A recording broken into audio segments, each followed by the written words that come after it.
नमस्कार दोस्तों, physics with Kundan sir में आप सभी लोगों का स्वागत है। आज हम लोग देखेंगे दोस्तों लाइट में। इससे पहले हम लोग 13 लेक्चर यानी 13 लेक्चर बना चुका हूं मैं, आप प्ले लिस्ट में जाकर देख सकते हैं। आज का जो हमारा टॉपिक होगा वो होगा अपवर्तन, यानी अवतल गोलीय पृष्ठ पर, इसको मैं लिखूँगा अवतल गोलीय पृष्ठ पर अपवर्तन का सूत्र। अवतल गोलीय पृष्ठ पर अपवर्तन का सूत्र। तो देखिएगा, अवतल गोलीय पृष्ठ पर अपवर्तन का सूत्र, इसको मैं यहाँ पर फॉर्मूला होता है दोस्तों n/v -1/u = n-1/r का निगमन। एक बार आप इस हेडिंग को लिख लीजिएगा, फिर मैं इसे मिटाकर आगे लिखूँगा n/v -1/u = n-1/r। इसी को प्रूफ किया जाएगा, इसी चीज़ को प्रूफ किया जाएगा। थोड़ा सा हम क्लीन कर देते हैं इसको। चलिए, अब सही दिखाई दे रहा है। तो आप कह सकते हैं कि अवतल गोलीय पृष्ठ पर अपवर्तन का सूत्र n/v -1/u = n-1/r का निगमन करेंगे। तो चलिए, निगमन करने के लिए आप इसको उतार लीजिए, पहले हेडिंग उतार लीजिए, फिर मैं इसको मिटा रहा हूँ क्योंकि काफ़ी बड़ा होता है तो फिर हमको फिगर बनाना पड़ेगा। चलिए, मैं इसको मिटा रहा हूँ। तो यहाँ से हम लोग देखेंगे, सबसे पहले हम लोग क्या देखेंगे दोस्तों, अवतल गोलीय पृष्ठ बनाएंगे। तो सबसे पहले आप देखिए, यहाँ पर अगर आप देखें तो इस तरीके से आप एक कांच का ब्लॉक ले लें। ये कांच का एक आप दोस्तों ब्लॉक लें, ठीक है। ये कांच का ब्लॉक लें। फिर क्या करें कि इसमें अवतल डालना है तो अंदर से ऐसे खोखला टाइप से कट कर दे, और इस प्रकार का अगर आप कट करते हैं तो ये कौन सा पृष्ठ हो जाएगा, अवतल गोलीय पृष्ठ हो जाएगा। फिर हम लोग इसको मिटा देते हैं, छोटा ही रखते हैं, ज़्यादा बड़ा रखने से तो कोई फ़ायदा है नहीं। चलिए, तो इसी प्रकार का पृष्ठ जो होता है अवतल गोलीय पृष्ठ होता है। फिर हम लोग क्या खींचते हैं दोस्तों, एक लाइन खींच देते हैं, जिसको हम लोग क्या कहते हैं, मुख्य अक्ष कहते हैं। मुख्य अक्ष इसको जिस पॉइंट पर कट करता है उस पॉइंट को हम लोग बोलते हैं P, ध्रुव। अब देखिए, इस मुख्य अक्ष पर एक ऑब्जेक्ट है, मान लेते हैं कोई प्रकाश स्रोत है O। कोई प्रकाश स्रोत क्या है दोस्तों, O। यहाँ से कोई प्रकाश किरण सीधे यहाँ पर गिरेगी। ये ऐसे आप दिखा दें कि ये प्रकाश किरण गिरा। एक्चुअली अगर बात की जाए तो इस प्रकाश किरण को क्या होना चाहिए, सीधे ऐसे निकल जाना चाहिए था, लेकिन ये सीधे नहीं निकलेगा। क्या होगा, क्योंकि देखिए ये वाला जो मीडियम होगा ये है दोस्तों विरल माध्यम, जिसका अपवर्तनांक हम लोग मान ले रहे हैं क्या है दोस्तों, n1 है। और दूसरा जो अपवर्तनांक है ये है जो सघन माध्यम है। ये कौन सा मीडियम है, सघन, जिसका अपवर्तनांक क्या है दोस्तों, n2। ये क्या है, n2। ये है n1 और ये क्या है, n2। अब हमने यहाँ से कोई प्रकाश स्रोत लिया, यहाँ से हमने सीधे प्रकाश को ले गए। एक्चुअली में प्रकाश को जाना चाहिए था इस डैश वाले लाइन पर, क्योंकि लेकिन जब प्रकाश विरल से सघन में जाता है तो अभिलंब की ओर झुकता है। तो सबसे पहले हमें नॉर्मल खींचना पड़ेगा, अभिलंब खींचना पड़ेगा। तो चूंकि ये आप जो गोलीय पृष्ठ देख रहे हैं, ये गोलीय पृष्ठ को अगर हम लोग इधर मिलाएं तो इसका सेंटर किधर होगा दोस्तों, लेफ्ट में होगा, यानी इस बाईं ओर होगा। तो इसका मतलब कहीं ना कहीं सेंटर होगा।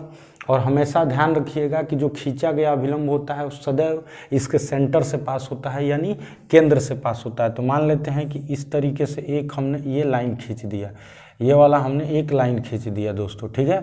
तो ये क्या हो गया, सेंटर हो गया CN, नॉर्मल वाला हमने दिखा दिया CN।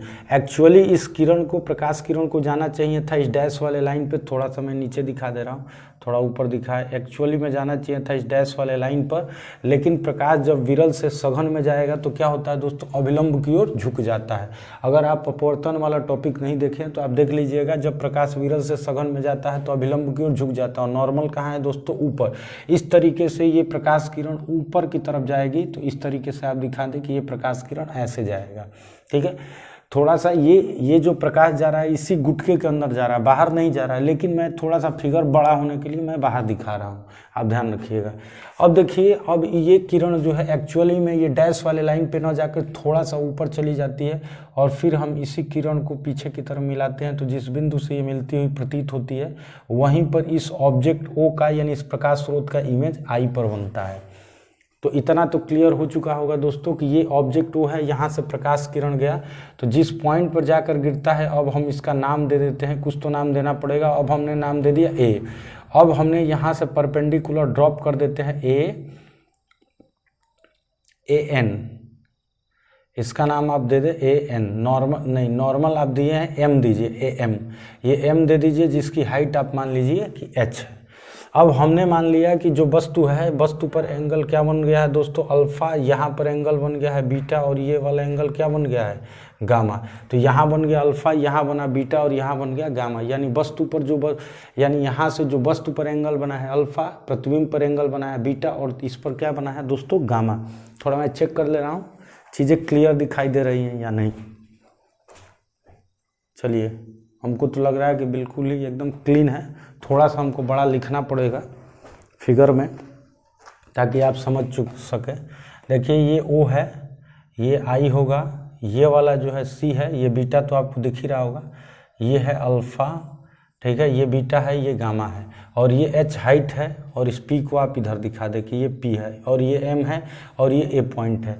अब देखिएगा दोस्तों, अब थोड़ा सा ये देखिए, ये जो प्रकाश ओ ए गया है ये आपतित किरण है, और जैसा कि पता है कि आपतित किरण और अभिलंब, यानी अभिलंब कौन है, सी एन। तो आपतित किरण यानी ओ ए और ये सी एन के बीच बने कोण को क्या कहते हैं दोस्तों, आपतन कोण। इस टोटल एंगल को क्या बोलेंगे, आपतन कोण। तो मैं बाहर दिखा दे रहा हूँ आई, कि इस तरीके से खींचकर मैं दिखा दिया हूँ, ऊपर क्या है, बाहर आई। यानी आपतित किरण और अभिलंब यानी सी एन के बीच बने कोण को क्या कहते हैं, आपतन कोण। अब प्रकाश अंदर गया है तो ये हो गया अपवर्तित किरण और अभिलंब। अपवर्तित किरण ये है और अभिलंब ये है, तो इसके बीच बने कोण को हम लोग क्या कहेंगे दोस्तों, आर। ये ऊपर वाला क्या हो गया, आर।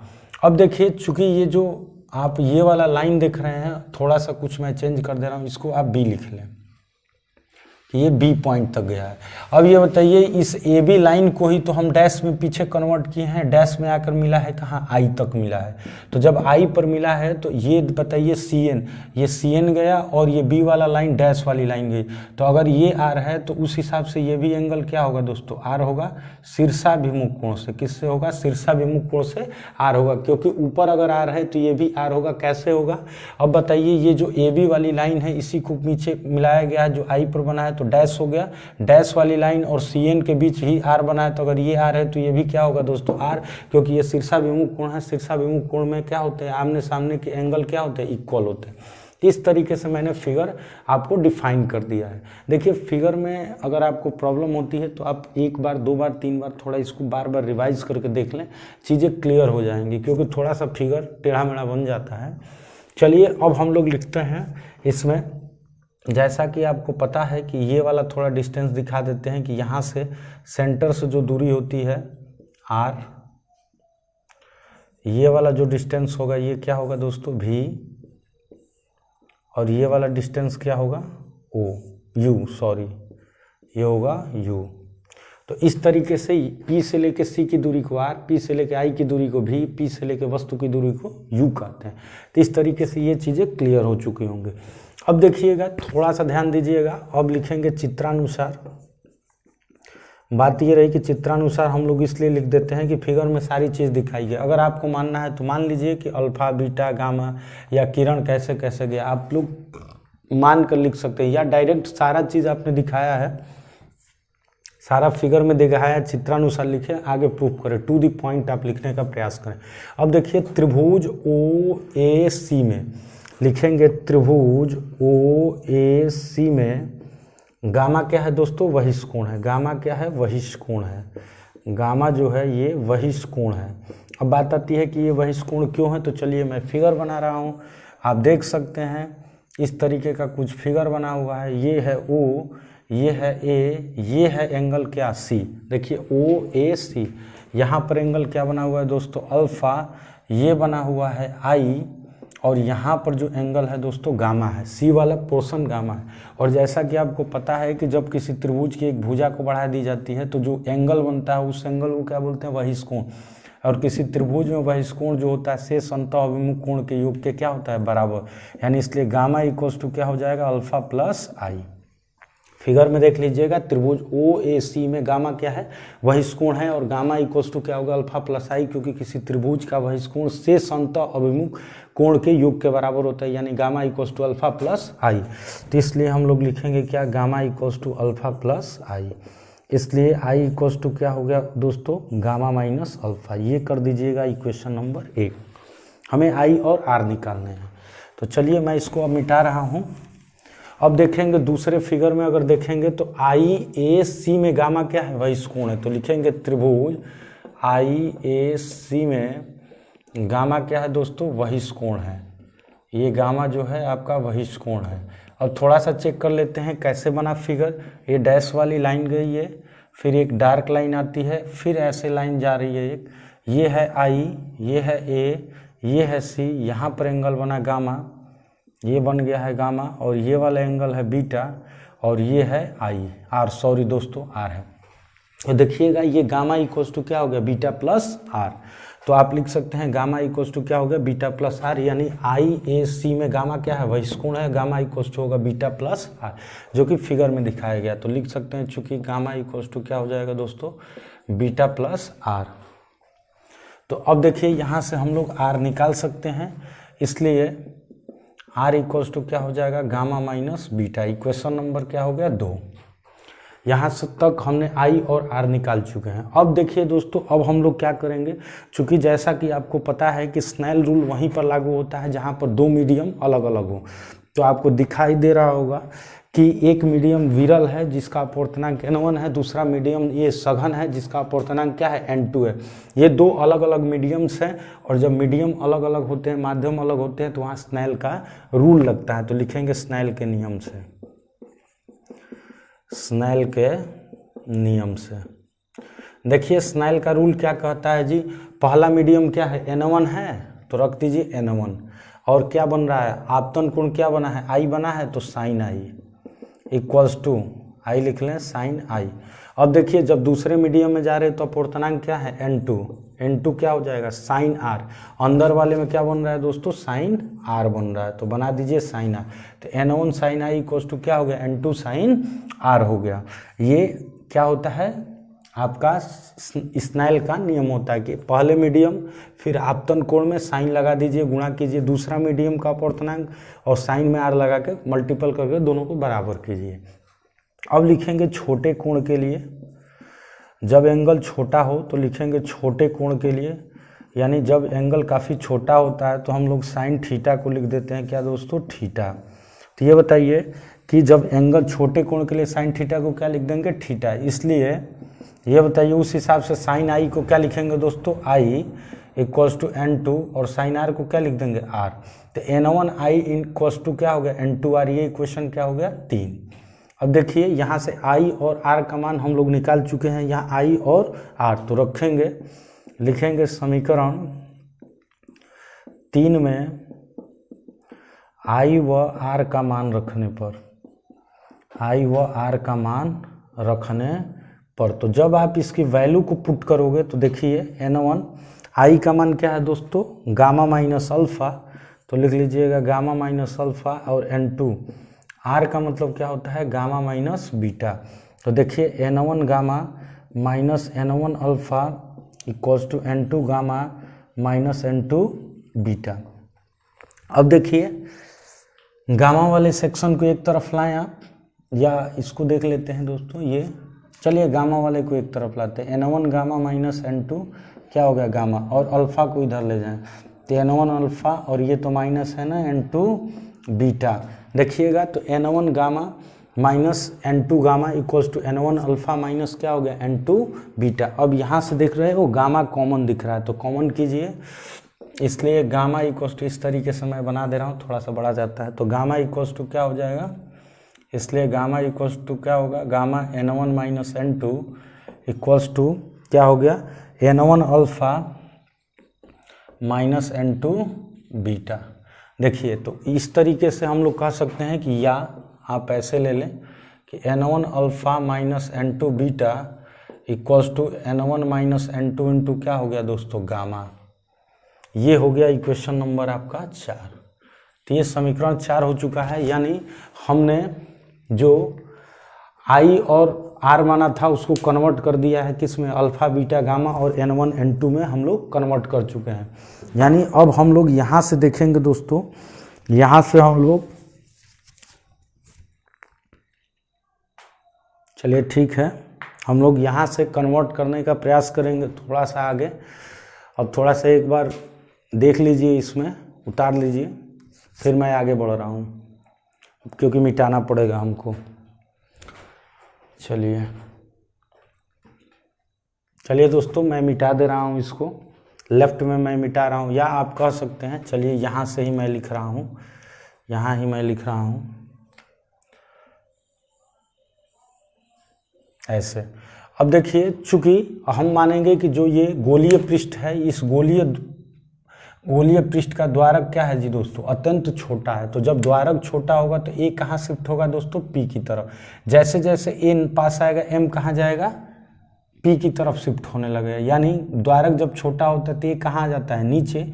यानी ए जैसे जैसे नीचे आएगा, यह एम वाला पॉइंट कहाँ जाएगा, राइट में चलता जाएगा। देखिए थोड़ा सा एक एग्जांपल में बता, मान लो कि ए यहाँ आया, तो जब लंब डालोगे तब अब एम जो यहाँ था अब कहाँ जाएगा, यहाँ। इसका मतलब ये है कि जब द्वारक बहुत ही छोटा होता है तो उस केस में ए कहाँ होगा, पी के पास होगा। उस केस में अल्फा बीटा गामा क्या होंगे, अत्यंत छोटे होंगे। तो लिखेंगे चूंकि गोलीय पृष्ठ का द्वारक, गोलीय पृष्ठ का द्वारक अत्यंत छोटा है, गोलीय पृष्ठ का द्वारक अत्यंत छोटा है, अतः बिंदु बिंदु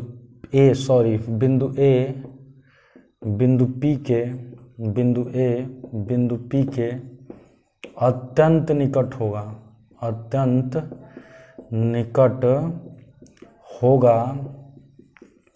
अर्थात इसका मीनिंग ये हो गया कि अर्थात कोण अल्फा बीटा व गामा भी अत्यंत क्या होंगे दोस्तों, छोटे होंगे, अत्यंत छोटे होंगे।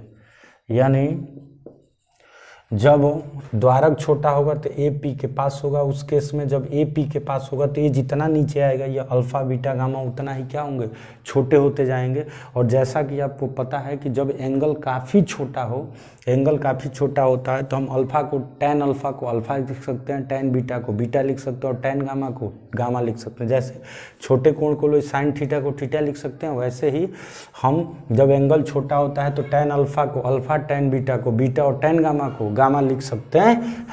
तो इस तरीके से आपको देखिए मैं इधर मिटा रहा हूँ। उम्मीद करता हूँ ये लेफ्ट वाला ये भी आप उतार चुके होंगे। तो चलिए मैं इसको भी मिटा रहा हूँ ताकि जल्द बढ़िया से आपको मैं समझा सकूँ। इस राइट वाले सेक्शन को मैं छोड़ रहा हूँ। चलिए तो अब देखिएगा, लिखेंगे चूँकि अल्फ़ा बराबर क्या हो जाएगा दोस्तों, टैन अल्फ़ा। अब बताइए बीटा किसके बराबर हो जाएगा, टैन बीटा, और गामा किसके बराबर हो जाएगा, टैन गामा। यानी अल्फ़ा टैन अल्फ़ा के बराबर, बीटा टैन बीटा के बराबर, गामा टैन गामा के, क्योंकि एंगल काफ़ी छोटे हैं। तो ये बताइए त्रिभुज ओ ए एम में टैन अल्फ़ा बराबर क्या होता है, लंब। लंब क्या है दोस्तों, ए एम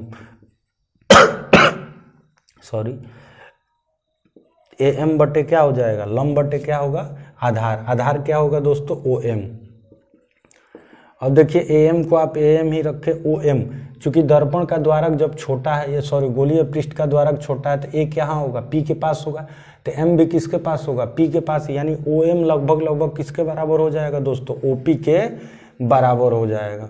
अब थोड़ी वैल्यू को पुट कर लेते हैं। ये बताइए ए एम क्या होगा, एच होगा। चूंकि ये कहाँ है दोस्तों, ऊपर, और मैंने साइन कन्वेंशन बताया था कि जो चीज़ ऊपर इसलिए प्लस। अब देखिए ओपी किधर है, ओपी की दूरी क्या है, यू। चूंकि लेफ्ट में है तो लेफ्ट में जो भी वैल्यूज होती हैं वो क्या होती है, माइनस। तो plus H upon minus U. अब देखिए tan beta I A M, त्रिभुज आई ए एम में टैन बीटा बराबर क्या होगा, लंब। लंब क्या होगा, ए एम, और आधार क्या होगा दोस्तों, आई एम। और जैसा कि आपको पता है कि पृष्ठ छोटा है तो ए पी के पास होगा, इसलिए एम भी कहाँ होगा, पी के अत्यंत पास होगा। यानी आई एम को हम लोग लिख सकते हैं आई पी। अब देखिए ए एम तो है एच, चूंकि ऊपर है इसलिए प्लस। अब देखिए आई पी किधर है दोस्तों, लेफ्ट में है, और इसकी वैल्यू क्या है, भी है। और जैसा कि आपको पता है कि ये अगर भी होगा तो चूंकि लेफ्ट में है इसलिए क्या होगा, माइनस भी। अब देखिए ये क्या होगा, त्रिभुज सी ए एम में क्या होगा, टैन गामा लंब क्या होगा, ए एम। ये ए एम होगा और ये क्या होगा, सी एम होगा। ये हो गया सी एम, तो ए एम तो रहेगा ही, और चूंकि एम कहाँ शिफ्ट होगा, पी पर, तो ये हो गया सी पी। तो ए एम का मान कितना है दोस्तों, ए एम सी पी का सॉरी ए एम का मान है प्लस एच, और ये आप लिख लें भी, और ये सी पी का मान कितना है, आर है। सी पी ये क्या है, आर, लेकिन लेफ्ट में है तो ये हो गया आर। तो इस तरीके से दोस्तों आप देख सकते हैं कि अल्फा बीटा गामा निकल चुका है। तो इस अल्फा बीटा गामा की वैल्यू हम लोग पुट करेंगे कहाँ, समीकरण नंबर 4 में, और फिर आगे सॉल्व करेंगे। चलिए बिना देर किए हुए हम लोग सॉल्व करते हैं। अब लिखेंगे हम लोग कि समीकरण 4 में अल्फा बीटा व गामा का मान रखने पर, अगर समीकरण 4 में अल्फा बीटा गामा की वैल्यू पुट करेंगे तो देखिए N1, ये बताइए अल्फा का मान कितना है दोस्तों, plus H upon minus you, रख दीजिए plus H upon minus you, फिर माइनस N2। बीटा का मान कितना है, प्लस एच अपॉन माइनस भी, प्लस एच अपॉन माइनस भी। अब देखिए इस साइड में क्या है, N2 माइनस N1 है ना, मैं इसको मिटा रहा हूँ थोड़ा सा ताकि समझ में आए। तो ये था N2 minus N1, N2 gamma का मान क्या है, plus H upon minus R, plus H upon minus R. थोड़ा सा प्लस माइनस वाला करते हैं मल्टीपल, तो ये बताइए एच कट जाएगा एच, तो ये बताइए माइनस हो गया, minus N1 upon you, minus में माइनस से गुणा होगा तो N2 अपन क्या हो गया भी, प्लस हो जाएगा। अब माइनस से इसमें गुणा करोगे तो N1 कहाँ जाएगा दोस्तों, आगे, और N2 कहाँ चला जाएगा, बाद में। सॉरी, यहाँ पर जो था ना आप देख लीजिएगा, ये होगा N1 माइनस N2 था, तो भाग दोगे तो क्या हो जाएगा, N2 माइनस N1, और बटे क्या हो गया, R।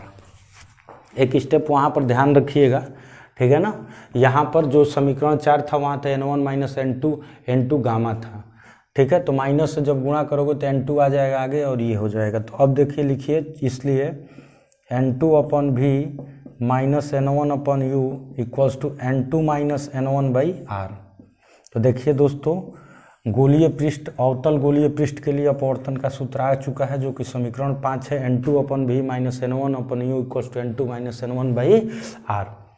ये प्रूफ हो चुका है। देखिए अगर लेफ्ट का मीडियम N1 है, बीच वाला मीडियम N2 है, तो फॉर्मूला क्या होगा, N2 upon V minus N1 upon U equals to N2 minus N1 by R. ये हो गया अपवर्तन का सूत्र। लेकिन कभी कभी क्या कहता है कि पहले के रेस्पेक्ट में दूसरे का अपवर्तनांक, मान लो कि ये वायु हो, या पहले के रेस्पेक्ट में दूसरे का अपवर्तनांक निकालना होगा, तो N2 अपॉन क्या होता है, N1। तो देखिए यहाँ एक्चुअली प्रूफ हो चुका है, लेकिन लिखेंगे समीकरण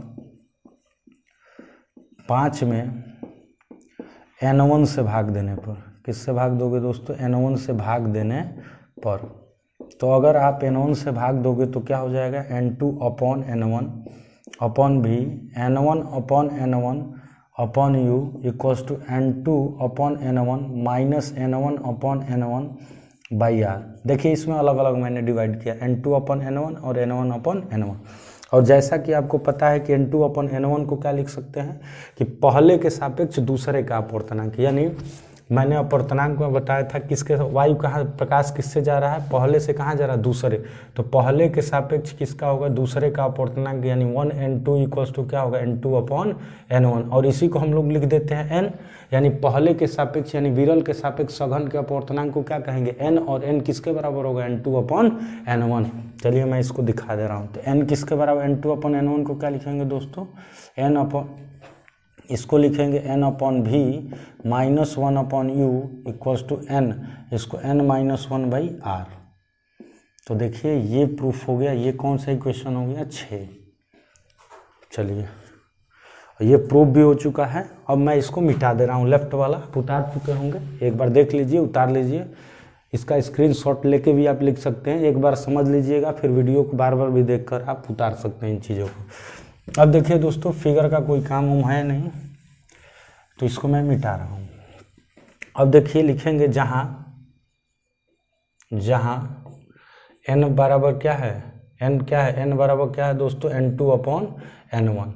और n को क्या बोलते हैं, विरल के सापेक्ष, यानी विरल माध्यम के सापेक्ष, विरल माध्यम के सापेक्ष सघन माध्यम का अपवर्तनांक, सघन माध्यम का अपवर्तनांक। विरल माध्यम के सापेक्ष सघन माध्यम का क्या होगा दोस्तों, अपवर्तनांक। तो n तो आप पता हो गया, u क्या है, लिख सकते हैं ध्रुव से वस्तु की दूरी। ध्रुव से किसकी दूरी होती है दोस्तों? वस्तु की दूरी। भी क्या होता है? ध्रुव से प्रतिबिंब की दूरी। ध्रुव से प्रतिबिंब की दूरी। और आर क्या होती है? आर होगा ध्रुव से वक्रता केंद्र की दूरी। वक्रता केंद्र की दूरी। तो दोस्तों इस तरीके से ये सारा का सारा टॉपिक क्लियर हो चुका होगा। काफ़ी बड़ा टॉपिक जाता है तो ध्यान रखिएगा इसको। आप काफ़ी लंबा भी वीडियो हो गया होगा, वीडियो भी लंबा हो गया है और ये टॉपिक काफ़ी बड़ा जाता है। और ये ऐसा नहीं कि एग्ज़ाम में नहीं पूछा जाता, ये एग्ज़ाम के मेन इंपॉर्टेंट क्वेश्चंस होते हैं अपवर्तन का सूत्र गोलीय पृष्ठ के लिए। तो आज मैंने अवतल गोलीय पृष्ठ के लिए प्रूफ किया है N2/V - N1/U = N2 - N1/R या N/V - 1/U = N-1/R अवतल गोलीय पृष्ठ के लिए। अगला जो हमारा लेक्चर आएगा वो होगा उत्तल गोलीय पृष्ठ के लिए होगा। तो ध्यान रखिएगा, इसको आप उतार लीजिएगा। फिर भी अगर इसमें कहीं प्रॉब्लम आ रही है तो आप कमेंट बॉक्स में ज़रूर लिखें, आपको समझाने की कोशिश की जाएगी। अगर आपको वीडियो पसंद आया हो तो लाइक करें, सब्सक्राइब करें और शेयर ज़रूर करें। थैंक्स। ओके।